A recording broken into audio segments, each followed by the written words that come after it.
नवरात्रि में मत खाना ये दो सब्जी, व्रत टूट जाता है। राधे राधे, जय श्री कृष्णा, हर हर महादेव। दोस्तों, हे माता वैष्णो देवी, आपकी नवरात्रि की इस वीडियो को जो भी भक्त सच्चे हृदय से लाइक करेगा, उसके घर में कभी भी किसी भी प्रकार की परेशानी मत आने देना।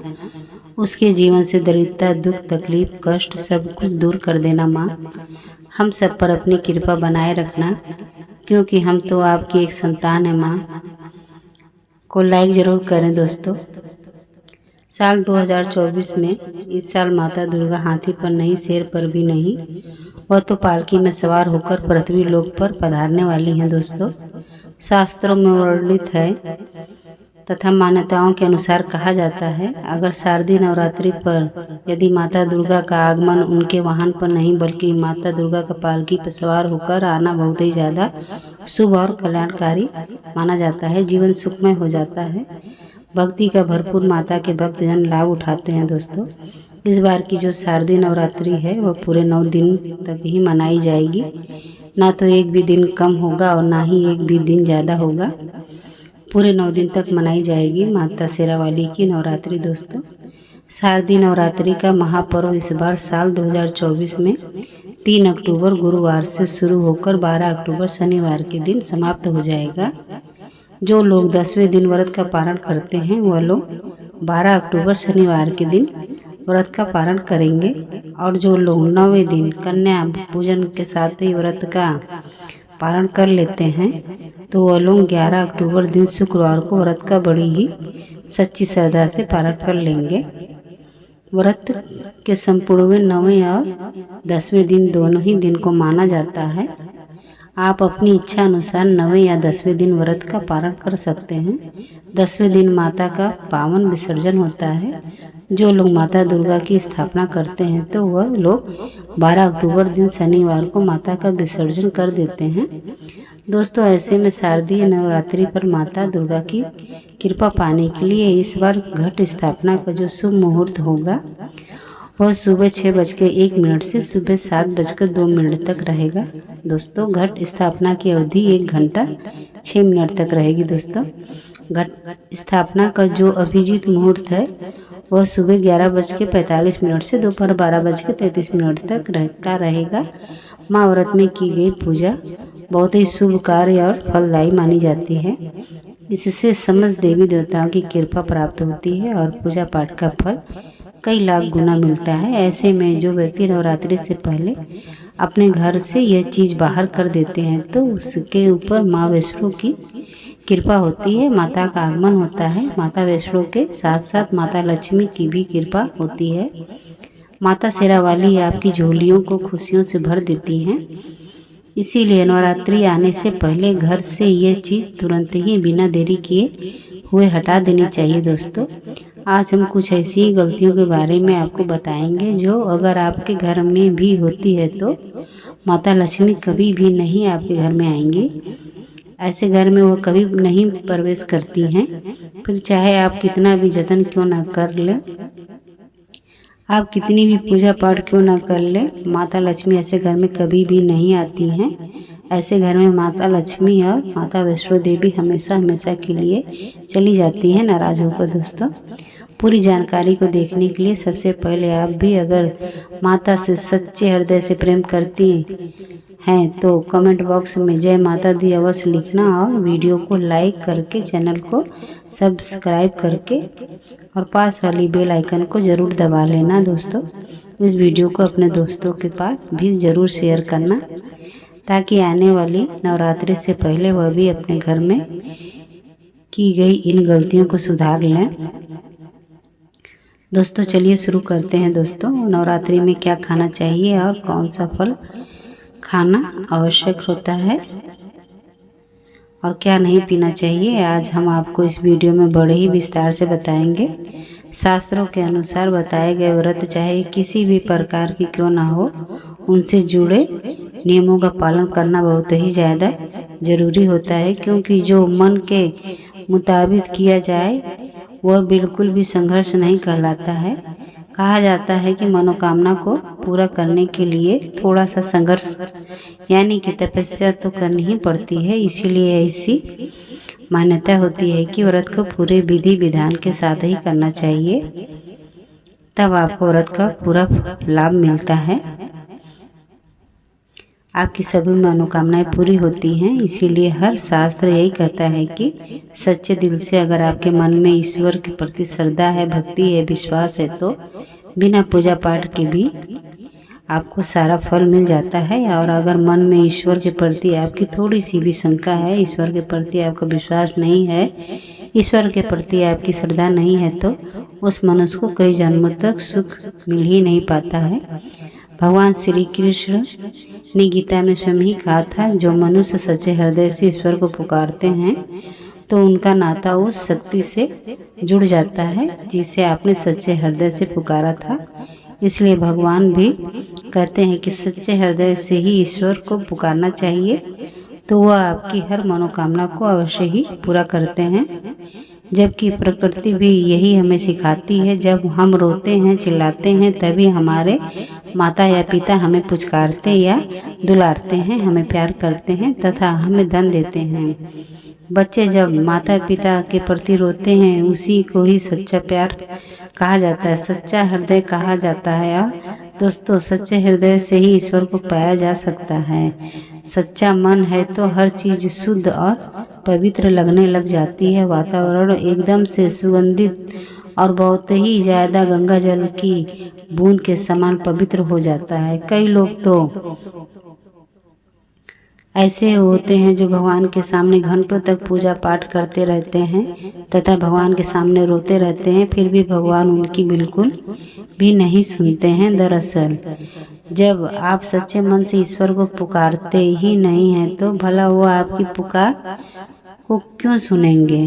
दोस्तों, यह तो थी वह बातें जो भक्त और ईश्वर के बीच में अवश्य ही होनी चाहिए। अब हम जानते हैं कि नवरात्रि के दौरान क्या खाना चाहिए और क्या नहीं पीना चाहिए, और कौन सा फल खाने से हमें बिना पूजा पाठ के ही व्रत का संपूर्ण फल मिल जाता है और हमारा व्रत सफल हो जाता है। दोस्तों, हमारे चैनल को सब्सक्राइब कर लीजिएगा और पास वाली बेल आइकन को दबाकर वीडियो को लाइक भी कर दीजिएगा। चलिए दोस्तों, बिना देरी किए हुए शुरू करते हैं। दोस्तों, नवरात्रि के दिन सेब खाना बहुत ही ज़्यादा शुभ होता है। शास्त्रों में बताया जाता है कि भगवान के भोग में सेब को जरूर अर्पित करना चाहिए। अगर आपका व्रत है तो आपको सेब तो जरूर ही खाने चाहिए। दोस्तों, आपको नवरात्रि में केला, पपीता, तरबूज और मीठे अंगूर तो जरूर ही खाने चाहिए। इन फलों से जो व्रतधारी होता है उसे बहुत ज़्यादा शक्ति मिलती है और उसका व्रत संपूर्ण हो जाता है। दोस्तों, शास्त्रों में कहा जाता है कि नवरात्रि के दिन में सीताफल तो जरूर ही खाना चाहिए। सीताफल खाने से हमारे शरीर की 10 ऐसी बीमारियां हैं जो पूरी तरह से खत्म हो जाती है। दोस्तों, बड़े ही विस्तार से कहा जाता है कि नवरात्रि में सीताफल का घर में प्रवेश करना बहुत ही ज़्यादा शुभ होता है। सीताफल खाने से नवरात्रि का व्रत पूरी तरह से सफल हो जाता है, क्योंकि इसमें माता सीता का और भगवान श्री राम का आशीर्वाद मिला हुआ होता है।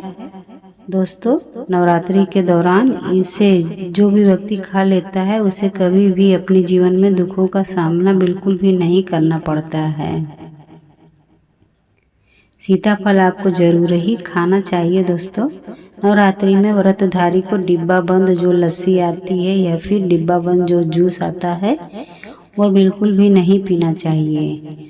उसमें कई प्रकार के केमिकल मिले हुए होते हैं, जिस वजह से हमारा व्रत भी टूट सकता है। जब भी आप फलों का जूस पिए तो आपको एक बात का विशेष रूप से ध्यान रखना है कि उसमें नमक आपको भूल कर भी नहीं डालना है, नहीं तो आपका व्रत टूटने की पूरी संभावना है। साथ जूस में बर्फ भी नहीं डालनी चाहिए। दोस्तों, फलों का ज़्यादा जूस पीने से व्रत का सफल होता है। दोस्तों, नवरात्रि के दौरान सिंघाड़े का आटा या कुट्टू का आटा आपको नवरात्रि के व्रत में खाना चाहिए, लेकिन आपको एक बात का विशेष रूप से ध्यान रखना चाहिए, वरना आपका व्रत भी टूट सकता है। क्योंकि दोस्तों, आप थोड़ी सी गलती कर देंगे तो उससे आपको बहुत सारे दुष्परिणाम झेलने पड़ेंगे। इसलिए हमारी बातों को ध्यान से सुनिए दोस्तों। जब आप व्रत में सिंघाड़े का आटा या कुट्टू का आटा खाएंगे तो आपको बिल्कुल भी रखा हुआ आटा यूज नहीं करना है, क्योंकि उसमें रखे रखे छोटे छोटे कीड़े पड़ जाते हैं जो हमको बिल्कुल भी दिखाई नहीं देते हैं। आपके मुंह तक वह पहुंच जाते हैं। ऐसा आटा खाना मतलब कीड़े मकोड़े का मांस खाने के समान माना जाता है दोस्तों। नवरात्रि के दौरान आप शाम के समय खाने में दही तो ले सकते हैं, आलू वगैरह भी खा सकते हैं, साबूदाने की टिक्की बनाकर भी खा सकते हैं, साबूदाने के और आलू के पापड़ भी बनाकर खा सकते हैं। कई लोग तो सब्जियों को नवरात्रि में खा लेते हैं, क्योंकि बहुत सारी सब्जियां ऐसी होती हैं जो नवरात्रि में बड़ी ही आसानी से खाई जाती हैं। इससे आपको भरपूर एनर्जी मिलती है और आपका व्रत भी सफल हो जाता है दोस्तों। नवरात्रि के दौरान आप दूध भी पी सकते हैं, लेकिन आपको एक बात का ध्यान रखना है कि आपको दूध में थोड़ी सी चाय पत्ती वगैरह जरूर डालनी है। आपको सिंपल दूध नहीं पीना है जो आपको बहुत ताकत देगा, लेकिन एक बात को याद रखें, उसमें नमक बिल्कुल भी नहीं डालना है दोस्तों। व्रतधारी को पेट भर खाना यानी गले तक भोजन बिल्कुल भी नहीं करना चाहिए, नहीं तो व्रत रखने का कोई भी फायदा नहीं होगा। आप थोड़ा थोड़ा करके खा सकते हैं दोस्तों। नवरात्रि के 9 दिन आदि शक्ति माँ दुर्गा को पूरी तरह से समर्पित होता है। नवरात्रि के 9 दिनों तक माता रानी के 9 अलग अलग स्वरूपों की बड़ी ही विधि विधान से पूजा किया जाता है और 9 दिन माता रानी की सच्ची श्रद्धा के साथ पूजा करने से माता रानी की अपने भक्तों पर कृपा बनी रहती है दोस्तों। नवरात्रि के 9 दिनों माता रानी को अलग अलग स्वरूप में बड़े ही श्रद्धा के साथ अलग अलग पुष्प अलग अलग भोग अर्पित किए जाते हैं। लेकिन क्या आप सभी यह जानते हैं कि कुछ ऐसी वस्तुएं भी होती हैं जिन्हें नवरात्रि के दौरान भूलकर भी माता रानी को किसी को भी अर्पित नहीं करना चाहिए। अगर इन वस्तुओं को आप गलती से भी माता रानी को अर्पित कर देंगे तो आपको व्रत का और पूजा करने का बिल्कुल भी लाभ नहीं मिलेगा। माता रानी की कृपा प्राप्त करना चाहते हैं तो आपके लिए यह जानना बहुत ही जरूरी है कि वह ऐसी कौन सी आखिर में वस्तु है जो माता रानी के पूजन में हमें भूल कर भी कभी भी इस्तेमाल नहीं करनी चाहिए। तो चलिए दोस्तों जान लेते हैं। दोस्तों, नवरात्रि के दौरान शादीशुदा महिला को भूल कर भी सफ़ेद कपड़े नहीं धारण करने चाहिए और सफ़ेद कपड़े पहनकर पूजा पाठ भी नहीं करना चाहिए। और दोस्तों, साथ ही साथ शादीशुदा महिला को या फिर कुंवारी लड़कियों को या फिर किसी भी व्यक्ति को काले कपड़े पहनकर नवरात्रि की पूजा बिल्कुल भी नहीं करनी चाहिए। इससे पूजा व्रत आदि खंडित हो जाते हैं। माता की चौकी जब भी आप लगाएं तो उसके नीचे आपको कागज बिल्कुल भी नहीं लगाना चाहिए। बहुत सारे लोग माता की चौकी लगाते समय चौकी के नीचे कागज बिछा लेते हैं, जो कि बहुत ही ज़्यादा गलत होता है। जब भी आप माता की चौकी लगाएं तो उसके नीचे हमेशा एकदम साफ लाल और स्वच्छ और नया कपड़ा ही बिछाकर माता की चौकी बनानी चाहिए। हमेशा याद रहे, नवरात्रि के 9 दिनों तक जो व्रतधारी हैं उसे अपना आसन माता की चौकी के आगे ही लगाना चाहिए और वहीं पर आपको सोना चाहिए। मंदिर को नवरात्रि के 9 दिन बिल्कुल भी अकेला नहीं छोड़ा जाना चाहिए। यह बहुत ही ज़्यादा अशुभ होता है। इससे माता दुर्गा आपसे नाराज भी हो सकती हैं दोस्तों, हमेशा के लिए आपके घर को छोड़कर जा सकती हैं।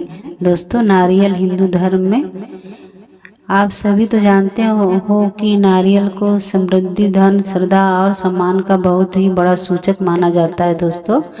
आप सभी को यह भी पता होगा कि नारियल को श्रीफल भी कहा जाता है। नारियल को सुख समृद्धि में वृद्धि करने वाला बहुत बड़ा कारक माना जाता है दोस्तों। नारियल का हर मांगलिक कार्य में बहुत ही विशेष महत्व होता है। जैसे कि आप सभी यह तो जानते ही होंगे कि माता रानी के बहुत सारे मंदिरों में नारियल से बलि भी दी जाती है और माता रानी के पूजन में नारियल का इस्तेमाल हम सभी को करना चाहिए। खासकर कलश की स्थापना के समय नारियल रखकर ही पूजा की जाती है। माता रानी के पूजन में हमसे नारियल इस्तेमाल करते समय कुछ गलतियां होती हैं जिन्हें भूल कर भी नहीं करना चाहिए दोस्तों। नारियल कई प्रकार के होते हैं। एक हरा नारियल होता है, दूसरा सूखा नारियल होता है जिसके अंदर पानी पाया जाता है। जिस नारियल के अंदर पानी होता है ना, वो माता रानी की पूजा में हमेशा वही नारियल, और जिस नारियल की जटा होती है वही नारियल इस्तेमाल किया जाता है दोस्तों। नारियल का पूरा होना बहुत ही ज़्यादा आवश्यक होता है। आपको कभी भी माता रानी की पूजा में या किसी भी प्रकार की पूजा में लटका हुआ या फिर टूटा हुआ नारियल इस्तेमाल नहीं करना चाहिए, क्योंकि साबुत नारियल ही पूर्ण और पवित्रता की बहुत बड़ा प्रतीक होता है दोस्तों। साबुत नारियल ही सुख समृद्धि का प्रतीक माना जाता है। नारियल को कलश के ऊपर खड़ा रख देते हैं दोस्तों, यह बहुत ही ज़्यादा गलत होता है। घट स्थापना करते समय कभी भी नारियल को खड़ा करके बिल्कुल भी नहीं रखना चाहिए। नारियल को सदैव लेटा करके कलश के ऊपर ही रखना चाहिए। साथ ही नारियल को स्थापित करने से पहले आप नारियल को एक नए लाल वस्त्र में लपेटकर और उस पर माता रानी की लाल चुनरी ओढ़ाकर आप नारियल को कलश के ऊपर स्थापित कर सकते हैं दोस्तों।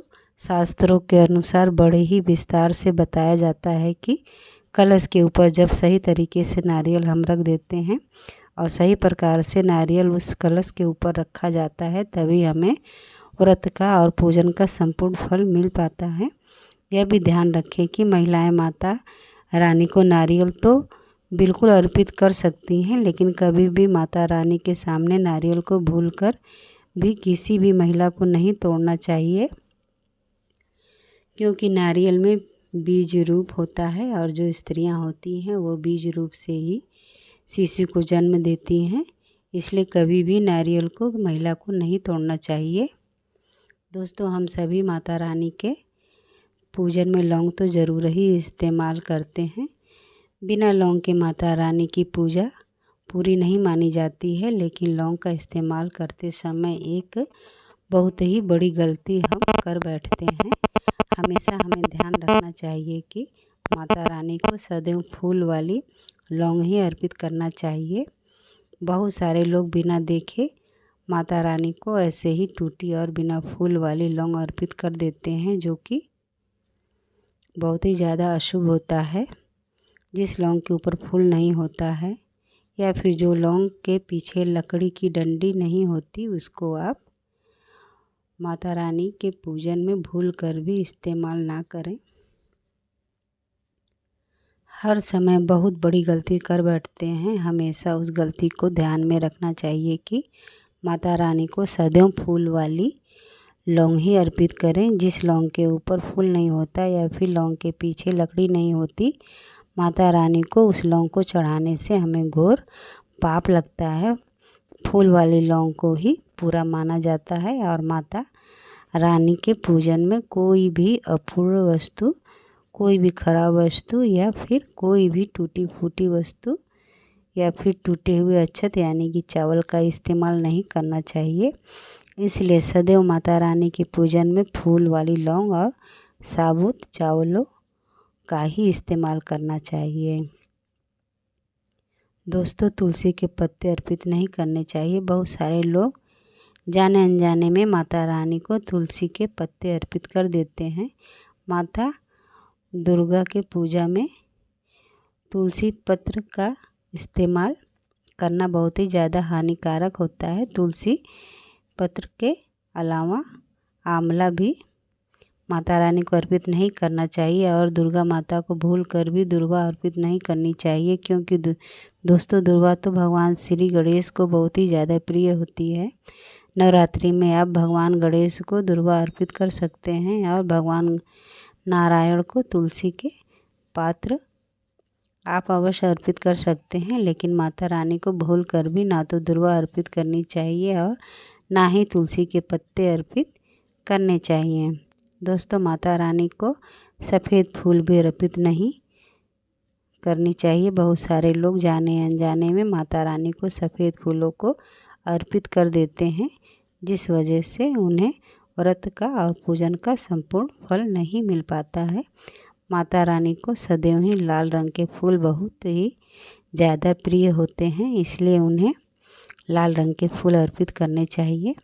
लाल रंग के फूल माता रानी को हमारी ओर आकर्षित करते हैं। खासकर माता रानी को गुड़हल और कमल के फूल तो बहुत अति प्रिय होते हैं। दोस्तों शास्त्रों में बताया जाता है कि घर में माता रानी की 2 या 3 मूर्तियां या फोटो बिल्कुल भी नहीं होनी चाहिए।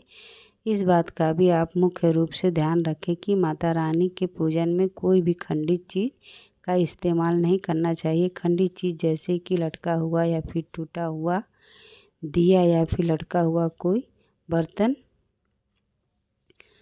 साथ ही यह भी ध्यान रखना चाहिए कि लोहे और प्लास्टिक के बर्तन आप माता रानी के पूजन में इस्तेमाल बिल्कुल भी ना करें, क्योंकि प्लास्टिक के चीनी बर्तन हड्डियों के पाउडर से मिलाकर बने होते हैं। ऐसा ना करें। ऐसे बर्तनों को माता रानी के पूजन में बिल्कुल भी इस्तेमाल ना करें। माता रानी को जो पुष्प अर्पित कर रही हैं उन्हें सूंघना नहीं चाहिए। गले हुए या फिर गिरे हुए फूल या फिर मुरझाए हुए फूल माता को अर्पित नहीं किए जाते। लेकिन नवरात्रि के दौरान सबसे ज़्यादा महत्व होता है कन्या पूजन का। दोस्तों कहा जाता है कि व्रत और उपासना से माता रानी इतना प्रसन्न नहीं होती जितनी कि कन्या पूजन से हो जाती हैं। दोस्तों नवरात्रि में छोटी छोटी कन्याओं को माता रानी का स्वरूप कहा जाता है।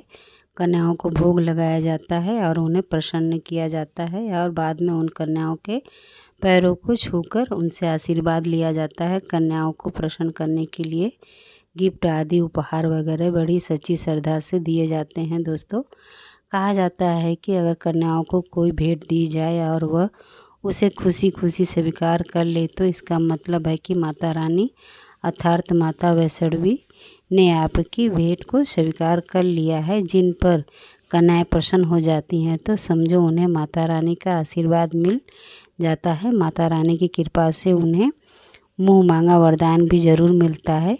दोस्तों नवरात्रि में 2 साल से लेकर 10 साल तक की कन्याओं का पूजन ही करना चाहिए। अष्टमी अथवा नवमी को कन्या के पैर धोकर भोजन कराकर उन्हें उपहार देना चाहिए। यह बहुत ही ज़्यादा शुभ और श्रेष्ठ माना जाता है। आपके घर में संपन्नता बनी रहती है। आपके घर में कभी भी धन की कोई कमी नहीं होती है। कन्याओं को कोई सुंदर गिफ्ट देना चाहिए। शास्त्रों में बताया जाता है कि कन्या जितना ज़्यादा खुश होती है माता रानी उतनी ही जल्दी फल की प्राप्ति प्रदान करती हैं। ऐसे में आप कन्याओं को चॉकलेट बॉक्स दे सकते हैं तथा खूबसूरत कपड़े दे सकते हैं। याद रहे काले कपड़े नहीं देने चाहिए और स्टील के बर्तन भी गिफ्ट के तौर पर आप दे सकते हैं। याद रखें कि कन्याओं को लोहे का कोई भी सामान भूल कर भी नहीं देना चाहिए। दोस्तों जब कन्या अपने घर के लिए प्रस्थान करती हैं तो उनके चरण आपको स्पर्श अवश्य कर लेने चाहिए और अपने मन में अपनी प्रार्थना को पूरा करने के लिए माता रानी से विनती करनी चाहिए। सच्चे दिल से मांगी मुराद माता रानी अवश्य ही पूरा करती हैं। तो दोस्तों यह थी हमारी आने वाली नवरात्रि से जुड़ी बहुत ही महत्वपूर्ण वीडियो। दोस्तों अगर आपने यह वीडियो पूरी देखी है तो आपको बहुत कुछ समझ में आया होगा। दोस्तों नवरात्रि से जुड़ी यह वीडियो बहुत ही ज़्यादा महत्वपूर्ण है। आज ही इस वीडियो में हमने आपको नवरात्रि से जुड़ी बहुत सारी बातें बताई हैं। अगर यह बातें आपको अच्छी लगी हो और माता रानी से अगर आप सच्चे हृदय से प्रेम करते हो तो कमेंट बॉक्स में जय माता दी लिखकर वीडियो को लाइक करके चैनल को सब्सक्राइब करके पास वाले बेल आइकन को ज़रूर दबा लीजिएगा। और हाँ दोस्तों, इस वीडियो को हर एक माता बहनों और भाइयों के पास ज़रूर शेयर करें ताकि वह भी आने वाली नवरात्रि की इस वीडियो का लाभ उठा सकें। और दोस्तों, अगर आप इन नियमों का पालन करके नवरात्रि के व्रत को धारण करेंगे तो निश्चित ही आपको फल देखने को मिलेगा। दोस्तों, यहाँ तक बने रहने के लिए आपका कोटि कोटि धन्यवाद।